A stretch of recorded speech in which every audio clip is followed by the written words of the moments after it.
Agritech న్యూస్కు నమస్కారం. మనం ఈ వీడియోలో అడామా కంపెనీ వారి ఫోర్బిడో గురించి తెలుసుకుందాం.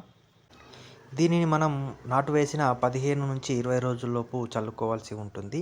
ఇది 3 కేజీల బ్యాగులో లభ్యమవుతుంది. 1 ఎకరానికి 3 కేజీల ఫోర్బిడోని మనం 8 లేదా 10 కేజీల ఇసుకలో కలిపి చల్లుకోవాల్సి ఉంటుంది. దీనిలో ఉన్న టెక్నికల్ ఫార్ములా చూసుకుంటే క్లోరాంత్రానిలిప్రోల్ 0.53% మరియు పిప్రోనిల్ 0.8% గ్రాన్యుల్స్ రూపంలో ఉంటుంది. అంతేకాకుండా దీన్ని జింక్ కోటెడ్గా ఇవ్వడం వల్ల వరిలో వచ్చే జింకు లోపాన్ని కొంచెం సవరించవచ్చు. ఇది వరిలో వచ్చే మొగి పురుగును మరియు కాండం తొలుచు పురుగును సమర్థవంతంగా అడ్డుకుంటుంది. దీనిలో ఉన్న 2 టెక్నికల్ ఫార్ములాస్ అనేటివి క్లోరాంత్రానిలిప్రోల్ మరియు పిప్రోనిల్ అనేటివి చాలా ఎఫెక్టివ్గా పనిచేస్తుంది. మనం వరిలో 2-3 సెంటీమీటర్ల నీటిని ఉంచుకొని దీన్ని చల్లుకోవాల్సి ఉంటుంది. వరిలో నీరు పూర్తిగా ఇంకేంత వరకు కొత్త నీరును పెట్టుకోకూడదు. ధర 950 వరకు ఉంటుంది. Thank you.